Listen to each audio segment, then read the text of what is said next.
ಎಲ್ರಿಗೂ ಬೆಳಗಿನ ಶುಭೋದಯ. ನಾನು ಇವಾಗ ವರ್ಕ್ಶಾಪ್ ಕ್ಯಾಲ್ಕುಲೇಷನ್ ಸೈನ್ಸ್ ಅಲ್ಲಿ ಸೆಕೆಂಡ್ ಇಯರ್ ಅವ್ರಿಗೆ ಪ್ರಾಫಿಟ್ ಅಂಡ್ ಲಾಸ್ ಅಂದ್ರೆ ಲಾಭ ಮತ್ತು ನಷ್ಟ ಚಾಪ್ಟರ್ ನ ಶುರು ಮಾಡಿದ್ದೆ. ಅದ್ರಲ್ಲಿ ಒಂದು ವಿಡಿಯೋ ಆಗಿದೆ. ಆ ವಿಡಿಯೋದಲ್ಲಿ ಲಾಭ ಅಂದ್ರೇನು, ಅಂದ್ರೆ ಪ್ರಾಫಿಟ್ ಅಂದ್ರೇನು, ಲಾಸ್ ಅಂದ್ರೆ ನಷ್ಟ ಅಂದ್ರೇನು, ಅದಾದ್ಮೇಲೆ ಡಿಸ್ಕೌಂಟ್ ಅಂದ್ರೇನು, ಸೆಲ್ಲಿಂಗ್ ಪ್ರೈಸ್ ಅಂದ್ರೇನು, ಕಾಸ್ಟ್ ಪ್ರೈಸ್ ಅಂದ್ರೇನು, ಇದನ್ನೆಲ್ಲ ಎಕ್ಸ್ಪ್ಲೈನ್ ಮಾಡಿದ್ದೆ. ಮತ್ತೆ ಅದಕ್ಕೆ ಇಂಪಾರ್ಟೆಂಟ್ ಫಾರ್ಮುಲಾಗಳನ್ನ ಬರ್ಸಿದ್ದೆ. ನೋಡಿ, ಇವಾಗ ಏನ್ ಮಾಡ್ತಿದೀನಿ ಅಂದ್ರೆ ಇಲ್ಲಿ ನಿಮ್ಗೆ ಟೈಪ್ 1 ಪ್ರಾಬ್ಲಮ್ ಇದು ಟೈಪ್ 1 ಅಂತ ಕರಿಬಹುದು. ನಾನು ಏನ್ ಮಾಡಿದೀನಿ ಗೊತ್ತಾ, ಒಂದಷ್ಟು ಟೈಪ್ ಅಂದ್ರೆ ನಾನೇ ಡಿವೈಡ್ ಮಾಡ್ಕೊಂಡಿದೀನಿ. ಎಲ್ಲಾನು ನಿಮ್ಗೆ ಒಂದೇ ತರ ಹೇಳ್ಕೊಟ್ಬಿಟ್ರೆ ನಿಮ್ಗೆ ಕನ್ಫ್ಯೂಸ್ ಆಗೋ ಚಾನ್ಸಸ್ ಇರುತ್ತೆ. ಅದಕ್ಕೇನೆ ಒಂದಷ್ಟು ಕ್ಯಾಟಗರಿ ಮಾಡಿದೀನಿ, ಒಂದಷ್ಟು ಗುಂಪು ಮಾಡಿ ಆ ಗುಂಪಲ್ಲಿ ಟೈಪ್ 1, ಟೈಪ್ 2, ಟೈಪ್ 3 ಅಂತ ಮಾಡಿದಾಗ ನಿಮ್ಗೆ ಈಸಿಯಾಗಿ ಪ್ರಾಬ್ಲಮ್ ಕೊಟ್ಟ ತಕ್ಷಣ ಅರ್ಥ ಆಗಂಗ್ ಇರುತ್ತೆ. ನೋಡಿ, ಇಲ್ಲಿ ಒಂದ್ ಕ್ವೆಶನ್ ಇದೆ ನೋಡಿ, ಅರ್ಥ ಮಾಡ್ಕೊಳ್ಳಿ. A dealer brought A television set for rupees ಅನ್ನೋದನ್ನ RS ಅಂತ ಕರಿತಿದ್ರು. ಈಗ ಏನ್ ಮಾಡ್ತಾರೆ ಅಂದ್ರೆ ಈ ತರ ಚಿಹ್ನೆಯಿಂದ ರುಪೀಸ್ ನ ಇಂಡಿಕೇಟ್ ಮಾಡ್ತಾರೆ. ರುಪೀಸ್ 10,000 ಅಂದ್ರೆ ಎ ಡೀಲರ್, ಒಬ್ಬ ಹೋಲ್ಸೇಲ್ ವರ್ತಕ, ಆಯ್ತಾ. ಅವನ್ ಏನ್ ಮಾಡ್ತಾನೆ ಅಂದ್ರೆ ಒಂದು ಟೆಲಿವಿಷನ್ ಸೆಟ್ ನ ತಗೋಬರ್ತಾನೆ. ಎಷ್ಟು? 10,000 ಕೊಟ್ಟು ತಗೋಬರ್ತಾನೆ. And sold it for 12,000. ಅವ್ನ್ ಏನ್ ಮಾಡ್ತಾನೆ ಗೊತ್ತಾ, ಡೀಲರ್ಸ್ ಅಂದ್ರೆ ಬೇಸಿಕಲಿ ಅವ್ರು ಏನ್ ಗೊತ್ತಾ, ಹೋಲ್ಸೇಲ್ ಆಗಿ ಒಂದಷ್ಟು ಗೂಡ್ಸ್ ಗಳನ್ನ ತಗೋಬರ್ತಾರೆ, ತಂದು ಅದನ್ನ ಲಾಭ ಇಟ್ಕೊಂಡು ಮಾಡ್ತಾರೆ. ಅವ್ರಿಗೆ ನಾವ್ ಏನಂತ ಕರಿತೀವಿ, ಡೀಲರ್ಸ್ ಅಂತ ಕರಿತೀವಿ.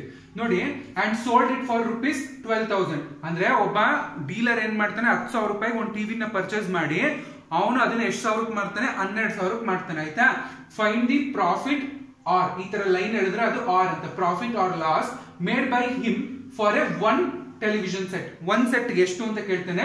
If he had sold 5 television set, 1 sold ಎಷ್ಟು ಕಂಡುಹಿಡಿಬೇಕು ಅಂದ್ರೆ ಒಂದು ಸೆಟ್, ಒಂದು ಮಾರ್ತಾನಲ್ಲ, ಒಂದು ಸೆಟ್ ಆಫ್ ಟಿವಿಗೆ ಎಷ್ಟು ಅಂತ ಕಂಡುಹಿಡಿಬೇಕು. ಅದಾದ್ಮೇಲೆ 5 ಟಿವಿಗೆ ಎಷ್ಟು ಅಂತ ಕಂಡುಹಿಡಿಬೇಕು. ಅದರಿಂದ ಲಾಭ ಬಂತ ನಷ್ಟ ಬಂತ ಅಂತ ಕಂಡುಹಿಡಿಬೇಕು. ಫೈಂಡ್ ದಿ ಟೋಟಲ್ ಪ್ರಾಫಿಟ್, ಹಂಗಾದ್ರೆ ಟೋಟಲ್ ಪ್ರಾಫಿಟ್ ಎಷ್ಟು ಅಂತ ಕಂಡುಹಿಡಿಬೇಕು.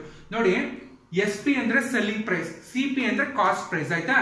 ಸೆಲ್ಲಿಂಗ್ ಪ್ರೈಸ್ ಅಂದ್ರೆ ಮಾರಾಟ ಬೆಲೆ, ಕಾಸ್ಟ್ ಪ್ರೈಸ್ ಅಂದ್ರೆ ಅವ್ನ್ ಡೀಲರ್ ಕೊಂಡ್ಕೊಂಡಿರ್ತಾನಲ್ಲ ಅವನ್ ತಗೊಂಡಿರೋದನ್ನ ಕಾಸ್ಟ್ ಪ್ರೈಸ್ ಅಂತ ಕರಿತೀವಿ. ನೋಡಿ, selling price of television set, selling price ಎಷ್ಟು ಕೊಟ್ಟವನೆ ನೋಡಿ, ಸೋಲ್ಡ್ ಅಂದ್ರೆ ಮಾರ್ತಾವನೆ, ಸೆಲ್ ಮಾಡ್ತಾವನೆ ಅಂತ. ಸೆಲ್ಲಿಂಗ್ ಅಂದ್ರೆ ಮಾರೋದು ಅಂತ. ಮಾರ ಪ್ರೈಸ್ ಎಷ್ಟು, ಮಾರ ಬೆಲೆ ಎಷ್ಟು, 12,000 ರೂಪಾಯಿ. ಅವನು ಡೀಲರ್ ಬ್ರಾಟ್ ಅಂದ್ರೆ ಹೇಳಿ ಕಾಸ್ಟ್ ಪ್ರೈಸ್, ಅವನ್ ತಗೊಂಡಿರೋ ಬೆಲೆ ಎಷ್ಟು, 10,000 ರೂಪಾಯಿ. ನೋಡಿ, ಇಲ್ಲಿ ಯಾವ್ದು ದೊಡ್ಡದಾಗೈತೆ, ಸೆಲ್ಲಿಂಗ್ ಪ್ರೈಸ್ ದೊಡ್ಡ, ಕಾಸ್ಟ್ ಪ್ರೈಸ್ ದೊಡ್ಡ? ನೋಡಿ, ಸೆಲ್ಲಿಂಗ್ ಪ್ರೈಸ್ ಈಸ್ ಗ್ರೇಟರ್. ಇಲ್ಲಿ ನೋಡಿ, ಈ ಸಿಂಬಲ್ ಏನೈತೆ, ಇದು ಗ್ರೇಟರ್ ದೆನ್ ಚಿಹ್ನೆ ಇದು, ಆಯ್ತಾ. Selling price is greater than cost price ಅಂದ್ರೆ ಇಲ್ಲಿ ನೋಡಿ, ಇಲ್ಲಿ ನಮ್ಗೆ ಗೊತ್ತಾಗೋಯ್ತದೆ ಸೆಲ್ಲಿಂಗ್ ಪ್ರೈಸ್ ಮಾರಾಟ ಬೆಲೆ ಕೊಂಡ್ಕೊಳ್ಳೋದ್ ಬೆಲೆಗಿಂತ ಜಾಸ್ತಿ ಇದ್ರೆ, ಮಾರಾಟ ಬೆಲೆ ಜಾಸ್ತಿ ಇದ್ರೆ ನಮ್ಗೆ ಏನಾಗುತ್ತೆ, ಲಾಭ ಅಂದ್ರೆ ಪ್ರಾಫಿಟ್ ಆಗುತ್ತೆ. ದೇರ್ ಇಸ್ ಎ ಪ್ರಾಫಿಟ್ ಅಂದ್ರೆ ಇಲ್ಲಿ ಪ್ರಾಫಿಟ್ ಐತೆ ಅಂತ ಬರೀಬೇಕು. ದೇರ್ ಇಸ್ ಎ ಪ್ರಾಫಿಟ್, ಆಯ್ತಾ, ಲಾಭ ಇದೆ ಇಲ್ಲಿ ಅಂತ ಅರ್ಥ. ನೋಡಿ, ಯಾವಾಗ್ಲೂ ತಿಳ್ಕೊಳ್ಳಿ, ಇದನ್ನ ನಾವ್ ಏನಂತ ಕರಿತೀವಿ, ಚಿಹ್ನೆಗಳು ನೆನ್ಪಿಟ್ಕೋಬೇಕು, ಗ್ರೇಟರ್ ಅಂತ. ಈ ಚಿಹ್ನೆಯಲ್ಲಿ ಗ್ರೇಟರ್ ದೆನ್ ಸಿಂಬಲ್ ಇದು, ಆಯ್ತಾ. ನೀವು ಬರಿಬೇಕಾದ್ರೆ ಈ ಆರೋ ಮಾರ್ಕ್ ನಿಮ್ಗೆ ಎಡಗಡೆ ತಿರ್ಗಿರ್ತಲ್ಲ, ನೆನ್ಪಿಟ್ಕೊಳಕ್ ಹೇಳ್ತಿರೋದು. ಇದನ್ನ ನಾವು ಗ್ರೇಟರ್ ದೆನ್ ಸಿಂಬಲ್ ಅಂತ ಕರಿತೀವಿ.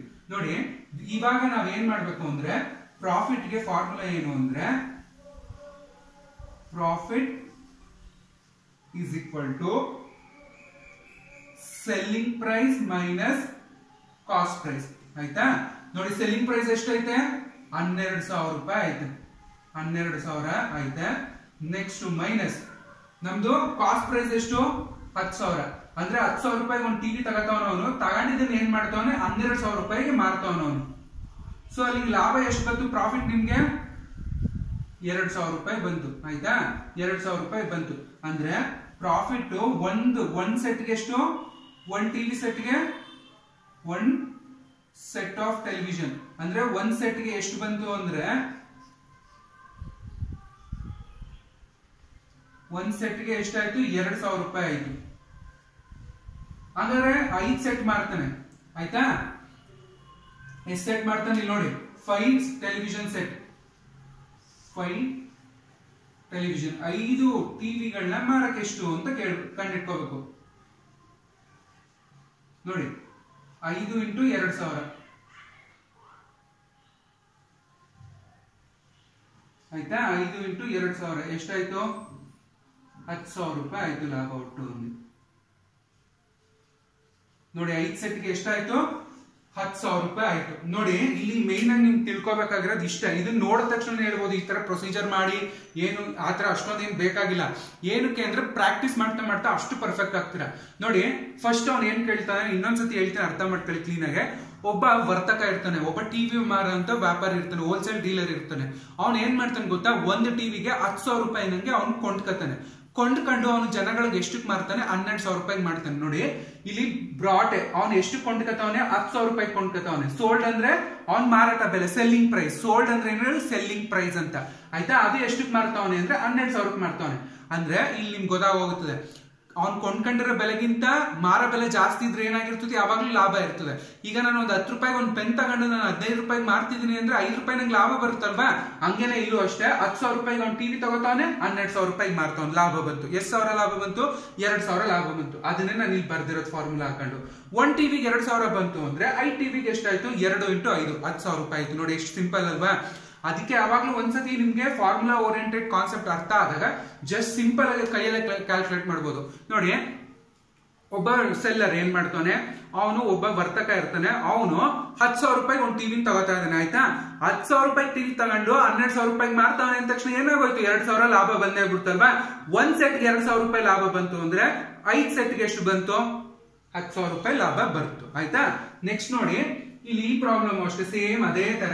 ಇಲ್ಲಿ ನೀವು ಏನ್ ಮಾಡ್ಬೇಕು, ಫಸ್ಟ್ ಸೊಲ್ಯೂಷನ್ ಬರೀತೀನಿ ನೋಡಿ. ನೋಡಿ ಇಲ್ಲಿ A dealer brought A radio set. ಇಲ್ಲಿ ಅಲ್ಲಿ ಟಿವಿ ಅಂತ ಅಂದ್ರೆ ಇಲ್ಲಿ ರೇಡಿಯೋ ಸೆಟ್ ಅಂತ. ಎಷ್ಟಕ್ಕೆ ಬ್ರಾಟ್ ಅಂದ್ರೇನು ನೋಡಿ. ಬ್ರಾಟ್ ಇಲ್ಲಿ ನಾವು ಏನ್ ಮಾಡ್ತಿದೀವಿ, ಬ್ರಾಟ್ ಅಂದ ತಕ್ಷಣ ಅವನು ತಗೋ ಬಂದಿರೋದು ಕಾಸ್ಟ್ ಪ್ರೈಸ್. ಇದು ಎಷ್ಟು ಕಾಸ್ಟ್ ಪ್ರೈಸ್ ಆಫ್ ರೇಡಿಯೋ ಎಷ್ಟು ತಗೋ ಬಂದವನು, ಅವನು 6,000 ರೂಪಾಯಿ ತಂದವನು, ₹6,000. ಹಿಂಗ್ ಸ್ವಲ್ಪ ಖಾಲಿಯಾಗಿದೆ, ಅದಕ್ಕೆ ಲೈಟ್ ಅಂತ ಅನಿಸ್ತಾ ಐತೆ, ಅದಕ್ಕೆ ನಾನು ಝೂಮ್ ಜಾಸ್ತಿ ಮಾಡಿದೀನಿ ವಿಡಿಯೋದ್ ನೋಡಿ. ಮತ್ತೆ ಪ್ರತಿಯೊಂದನ್ನು ಎಕ್ಸ್ಪ್ಲೈನ್ ಹೇಳಿ ಬರಿತಾ ಇದೀನಿ ನೋಡಿ. ಕಾಸ್ಟ್ ಪ್ರೈಸ್ ಆಫ್ ರೇಡಿಯೋ ಎಷ್ಟು, 6,000 ರೂಪಾಯಿ ಕೊಡ್ತಂದವನ ಆಯ್ತಾ. ಅಂಡ್ ಸೋಲ್ಡ್ ಇಟ್ ಫಾರ್ ₹5 ಅಂದ್ರೆ 5,000. ಸೆಲ್ಲಿಂಗ್ ಪ್ರೈಸ್ ಎಷ್ಟು ಕೊಟ್ಟವನೆ, ಸೆಲ್ಲಿಂಗ್ ಪ್ರೈಸ್ ಆಫ್ ರೇಡಿಯೋ ಎಷ್ಟು, 5,000 ನೋಡಿ. ಅವನು ಎಷ್ಟು ರೂಪಾಯಿ ತಗೊಬಂದ ಒಂದು ರೇಡಿಯೋನ 6,000 ಕೊಟ್ಟು ತಂದವನೆ. ಅವ್ನ್ ಮಾರ್ತಾ ಇರೋದು ಎಷ್ಟಕ್ಕೆ ಮಾರ್ತಾವನೆ, 5,000 ರೂಪಾಯಿಗೆ ಮಾರ್ತಾವನೆ. ಅಂದ್ರೆ ಲಾಭನ ನಷ್ಟ. ಯಾಕೆ, ಅವ್ನ್ ದುಡ್ಡು ಕೊಟ್ಟು ಪರ್ಚೇಸ್ ಮಾಡ್ಕೊ ಬಂದಿರೋದೇ 6,000 ರೂಪಾಯಿ ಅವ್ನು ತಂದಿರೋದು ಆಯ್ತಾ. ಅದನ್ನ ಮಾರಾಟ ಎಷ್ಟಕ್ಕೆ ಮಾಡ್ತಾವನೆ, 5,000 ರೂಪಾಯಿಗೆ ಮಾಡ್ತಾವನೆ. ಅಂದ್ರೆ ಅಲ್ಲಿಗೆ ಅವ್ನಿಗೆ 1,000 ರೂಪಾಯಿ ಲಾಸ್ ಆಯ್ತು ಆಯ್ತಾ. ನೋಡಿ, find the profit or loss made by him for one radio. ಒಂದ್ ರೇಡಿಯೋಗೆ ಎಷ್ಟು ಲಾಭ ಎಷ್ಟು ಬಂದೈತೆ ಅಥವಾ ನಷ್ಟ ಎಷ್ಟು ಬಂದೈತೆ ಆಯ್ತಾ. If he had sold the 3 radio sets find the total profit or loss. ನೋಡಿ, ನಾನು ಇಲ್ಲಿ ಆಗ್ಲೇ ಹೇಳ್ಬಿಟ್ಟೆ ನಿಮ್ಗೆ ನೋಡಿ. Selling price is less than cost price. ನೋಡಿ, ಸೆಲ್ಲಿಂಗ್ ಪ್ರೈಸ್ ಅಂದ್ರೆ ಅವ್ನ್ ಮಾರ ಬೆಲೆ ಎಷ್ಟೈತೆ, ಇಲ್ಲಿ ನೋಡಿ 5,000 ಐತೆ. 5,000 ಅವನು ಇದು ಕಾಸ್ಟ್ ಪ್ರೈಸ್ ಕೊಂಡ್ಕ ಬಂದಿರೋ ಬೆಲೆ ಎಷ್ಟು, 6,000 ನೋಡಿ. 5,000ಕ್ಕಿಂತ selling price is less than cost price ನೋಡಿ. 5,000 ತುಂಬಾ ಕಡಿಮೆ ಐತೆ, ಯಾವ್ದಕ್ಕೆ, ಕಾಸ್ಟ್ ಪ್ರೈಸ್ ಹೋಲ್ಸ್ಕೊಂಡ್ರೆ. ಅದಕ್ಕೆ ಲೆಸ್ ದೆನ್ ಈ ಸಿಂಬಲ್ ನ ನೀವು ಬರೀಬೇಕಾದ್ರೆ ನಿಮ್ ಬಲ್ಗಡೆಗೆ ಇದ್ರೆ ಅದನ್ನ ಲೆಸ್ ದೆನ್ ಅಂತ ಕರಿತೀರಿ. ಈ ತರ ಎಷ್ಟೊಂದ್ ಜನಕ್ಕೆ ಒಂದಷ್ಟು ಕನ್ಫ್ಯೂಷನ್ಸ್ ಗಳು ಇರ್ತದೆ. ಈ ತರ ಕನ್ಫ್ಯೂಷನ್ಸ್ ಗಳನ್ನ ನಾವು ಏನಕ್ಕೂ ತಲೆ ಕೆಡ್ಸ್ಕೊಳಂಗಿಲ್ಲ. ಈ ತರ ತುಂಬಾ ಕನ್ಫ್ಯೂಷನ್ಸ್ ಗಳನ್ನ ನೀವು ಕರೆಕ್ಟ್ ಮಾಡ್ಕೋಬೇಕಾಗುತ್ತೆ ನೋಡಿ. ಕೆಲವ್ರಿಗೆ ಲೆಸ್ ದೆನ್ ಮತ್ತೆ ಗ್ರೇಟರ್ ದೆನ್ ಸಿಂಬಲ್ ಗಳು ಗೊತ್ತಿರಲ್ಲ. ಸೊ ಅಂತವ್ರಿಗೆ ಇದನ್ನ ಒಂದ್ ಸಣ್ಣ ಟಿಪ್ ಅಂತ ಅನ್ಕೊಳ್ಳಿ ಅಷ್ಟೇ. ನೀವು ಬರಿಬೇಕಾದ್ರೆ ಈ ಆರೋ ಮಾರ್ಕ್ ನಿಮ್ ಎಡಗಡೆಗೆ ಬಂದಾಗ ಇದನ್ನ ನಾವು ಗ್ರೇಟರ್ ದೆನ್ ಅಂತ ಕರಿತೀವಿ. ನೀವು ಬರಿಬೇಕಾದ್ರೆ ನಿಮ್ಮ ಕೈನ ರೈಟ್ ಸೈಡ್ ಬಂದಾಗ ಇದನ್ನ ನಾವು ಲೆಸ್ ದೆನ್ ಅಂತ ಕರಿತೀವಿ ಆಯ್ತಾ. ನೋಡಿ, ಎಷ್ಟು ಸಾವಿರ ಐತೆ, 6,000 ರೂಪಾಯಿ. ಅಂದ್ರೆ ಇಲ್ಲಿ ನಮ್ಗೆ ಗೊತ್ತಾಗೋಗುತ್ತೆ selling price is less than cost price ಆದಾಗ, ಕಾಸ್ಟ್ ಪ್ರೈಸ್ ಗಿಂತ ಸೆಲ್ಲಿಂಗ್ ಪ್ರೈಸ್ ಕಡಿಮೆ ಇದ್ದಾಗ ಇಲ್ಲಿ ನಾವ್ ಏನಂತ ಕರಿತೀವಿ, ದೇರ್ ಈಸ್ ಎ ಲಾಸ್. ಇಲ್ಲಿ ಲಾಸ್ ಇದೆ ಅಂತ ಆಯ್ತಾ, ಲಾಸ್ ಅಂತ ಕರಿತೀವಿ. ಸೊ ಲಾಸ್ ಗೆ ಏನು ಫಾರ್ಮುಲಾ ಅಂದ್ರೆ, loss is equal to cost price minus selling price. Loss formula ಏನು, cost price minus selling price. ನೋಡಿ, ಕಾಸ್ಟ್ ಪ್ರೈಸ್ ಎಷ್ಟೈತೆ, 6,000 ರೂಪಾಯಿ ಐತೆ ಆಯ್ತಾ. ಸೆಲ್ಲಿಂಗ್ ಪ್ರೈಸ್ ಎಷ್ಟು, 5,000. ಲಾಸ್ ಎಷ್ಟಾಯ್ತು ಅಂದ್ರೆ 1,000 ರೂಪಾಯಿ ಆಯ್ತು ಲಾಸ್. ನೋಡಿ, ನಾನು ಈಗ ನಿಮ್ಗೆ ಫಸ್ಟ್ ಬಾಯಲ್ಲಿ ಏನ್ ಹೇಳ್ದೆ, 1,000 ರೂಪಾಯಿನ ನೋಡಿ, 1,000 ರೂಪಾಯಿ ನಿಮ್ಗೆ ಏನಾಯ್ತು, ಲಾಸ್ ಆಯ್ತು. ಒಂದ್ ಸೆಟ್ ರೇಡಿಯೋಗೆ 1,000 ರೂಪಾಯಿ ಆದ್ರೆ 1,000 ರೂಪಾಯಿ ಆದ್ರೆ 5 ಸೆಟ್ಗೆ ಎಷ್ಟಾಯ್ತು ನೋಡಿ. 5 × 1 ಅಂದ್ರೆ 5,000 ರೂಪಾಯಿ ಅವನಿಗೆ ಏನಾಯ್ತು, ಲಾಸ್ ಆಯ್ತು. ಟೋಟಲ್ ಎಷ್ಟಾಯ್ತು ಅವನಿಗೆ, 5,000 ರೂಪಾಯಿ ಅಷ್ಟು ಲಾಸ್ ಆಯ್ತು. 5,000 ಇಲ್ಲಿ ಅವ್ನು ಎಷ್ಟು ಕೇಳಿದಾನೆ, 3% ಕೇಳೋನಲ್ವಾ. ಇಲ್ಲಿ ನೋಡಿ 3%ಗೆ ಎಷ್ಟು ಸಾವಿರ ಆಯ್ತು, 3,000 ರೂಪಾಯಿ ಲಾಸ್ ಆಯ್ತು ಅವನಿಗೆ. ಟೋಟಲ್ ಎಷ್ಟು ಲಾಸ್ ಆಯ್ತು, 3,000. ಅದೇ ಅವ್ನು 5 ಅಂತ ಕೇಳಿದ್ರೆ ಎಷ್ಟಾಯ್ತಿತ್ತು, 5,000 ಆಯ್ತಿತ್ತು. ಇಲ್ಲಿ ಬರೀ 3 ಸೆಟ್ ಅಂತ ಕೇಳೋದು. 3 ಸೆಟ್ ಅಂತ ಕೇಳಿದ ತಕ್ಷಣ ಎಷ್ಟು ಲಾಸ್ ಆಯ್ತು, 3,000 ರೂಪಾಯಿ ಆಯ್ತು. ನೋಡಿ ಇದು ಜಸ್ಟ್ ಎಷ್ಟು ಈಸಿ ಅಂದ್ರೆ ನಾನು ಇದನ್ನ ಇಷ್ಟೆಲ್ಲ ಬರ್ದು ಹೇಳಿದೆ ಅಲ್ವಾ, ಇದನ್ನ ಹಂಗೆ ಡೈರೆಕ್ಟ್ ಆಗಿ ಮಾಡ್ಬೋದು. ನಾನು ಒಂದು ರೇಡಿಯೋನ 6,000 ರೂಪಾಯಿ ಕೊಟ್ಟು ತಗೋಬರ್ತಾ ಇದ್ದೀನಿ. ಅದನ್ನ ನಾನು ಎಷ್ಟಕ್ಕೆ ಮಾರ್ತಾ ಇದ್ದೀನಿ, 5,000 ರೂಪಾಯಿಗೆ ಮಾರ್ತಾ ಇದ್ದೀನಿ. ಅಲ್ಲಿಗೆ ನಂಗೆ ಲಾಭ ಬಂತ, ನಷ್ಟ ಬಂತು. ಎಷ್ಟು ಬಂತು, 1,000 ರೂಪಾಯಿ ಬಂತು. ಸೊ ನಾನು 3 ರೇಡಿಯೋನ ಮಾರಿದಾಗ ಟೋಟಲ್ ನಷ್ಟ ಎಷ್ಟಾಯ್ತು, ಒಂದು ರೇಡಿಯೋ 1,000 ರೂಪಾಯಿ ಆದ್ರೆ 3 ರೇಡಿಯೋಗೆ ಎಷ್ಟಾಯ್ತು, 3,000 ರೂಪಾಯಿ ಆಯ್ತು. ನೋಡಿ ಎಷ್ಟು ಸಿಂಪಲ್ ಆಗೈತಲ್ವಾ. ನೋಡಿ ಇದಕ್ಕೆ ವ್ಯಾಲ್ಯೂಸ್ ಗಳನ್ನ ಚೇಂಜ್ ಮಾಡಿದ್ದು ಟೈಪ್ 1 ಪ್ರಾಬ್ಲಮ್ ಇದು. ಇದರಲ್ಲಿ ಹಿಂಗೆ ಸುಮ್ಮನೆ ಸಿಂಪಲ್ ಆಗಿರ್ತದೆ, ಲಾಭ ಎಷ್ಟು ಬಂತು ಅಥವಾ ನಷ್ಟ ಎಷ್ಟು ಬಂತು ಅಂತ ಕ್ಯಾಲ್ಕುಲೇಟ್ ಮಾಡಕ್ ಇರುತ್ತೆ. ಇದನ್ನ ಪರ್ಸೆಂಟೇಜ್ ಅಲ್ಲಿ ಕೇಳೋದು ನೆಕ್ಸ್ಟ್ ಟೈಪ್ ಅಲ್ಲಿ ನಾನು ಹೇಳ್ಕೊಡ್ತೀನಿ. ಈ ಟೈಪ್ ಅಲ್ಲಿ ನೋಡಿ ಇಷ್ಟೇ ಸಿಂಪಲ್. ಈ ಟೈಪ್ ಅಲ್ಲಿ ಲಾಭ ಎಷ್ಟು ಅಥವಾ ನಷ್ಟ ಎಷ್ಟು, ಒಂದಕ್ಕೆ ಲಾಭ ಇಷ್ಟು ಬಂದ್ರೆ 2ಕ್ಕೋ ಅಥವಾ 3ಕ್ಕೋ ಲಾಭ ಎಷ್ಟು ಬರುತ್ತೆ, ಅಥವಾ ಒಂದಕ್ಕೆ ನಷ್ಟ ಇಷ್ಟು ಬಂದ್ರೆ 2ಕ್ಕೋ 3ಕ್ಕೋ ನಷ್ಟ ಎಷ್ಟು ಬರುತ್ತೆ ಅಂತ ಕೇಳ್ತೇನೆ ಅಷ್ಟೇ. ಅಷ್ಟು ಸಿಂಪಲ್ ಆಗಿರುತ್ತೆ ಇದು. ನೋಡಿ ಇದು 3ನೇ ಪ್ರಾಬ್ಲಮ್ ನ ವ್ಯಾಲ್ಯೂ ಚೇಂಜ್ ಮಾಡ್ತೀನಿ. 3ನೇ ಟೈಪ್ ಇದು ಅಂದ್ರೆ 3ನೇ ಪ್ರಾಬ್ಲಮ್ ಇದು. ಟೈಪ್ 1 ನಲ್ಲಿ 3ನೇ problem. A dealer brought A watch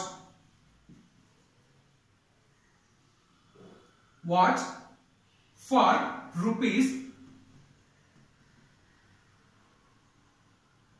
₹3,000 and sold it for ₹3,500. ಆಯ್ತಾ. If the profit or loss made by one watch, if he had sold 5 watch,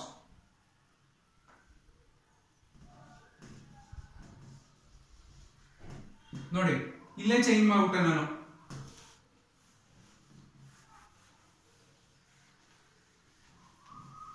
ಏನಕ್ಕೆ ಪ್ರಾಬ್ಲಮ್ಸ್ ಗಳನ್ನ ಆ ಎರಡೇ ಪ್ರಾಬ್ಲಮ್ ಮಾಡಿಸಿ ನಾನು ನಿಲ್ಲಿಸ್ಬಿಡ್ಬೋದಿತ್ತು. ಬಟ್ ಪ್ರಾಬ್ಲಮ್ಸ್ ಗಳನ್ನ ಏನಕ್ಕೆ ಇನ್ನೊಂದು 2 ಎಕ್ಸ್ಟ್ರಾ ಮಾಡಿಸ್ತಿದ್ದೀನಿ ಅಂದ್ರೆ ನಿಮ್ಗೆ ತುಂಬಾ ಅಂದ್ರೆ ಮಾಡಿ ಪ್ರಾಕ್ಟೀಸ್ ಆಗುತ್ತೆ ಅಂತ ಉದ್ದೇಶಕ್ಕೋಸ್ಕರ ಮಾಡಿಸ್ತಾ ಇರೋದು. ನೋಡಿ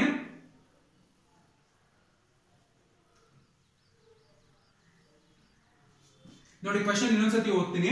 A dealer brought A watch for ₹3,000. ಒಬ್ಬ ಡೀಲರ್ ಏನ್ ಮಾಡ್ತಾನೆ, 3,000 ರೂಪಾಯಿಗೆ ಒಂದು ವಾಚ್ ತಗೋತಾನೆ. ಆ ವಾಚ್ ತಗೊಂಡು and sold it for ₹3,500. Find the profit or loss made by him for 1 watch. If he had sold 4 watches, find the total profit or loss.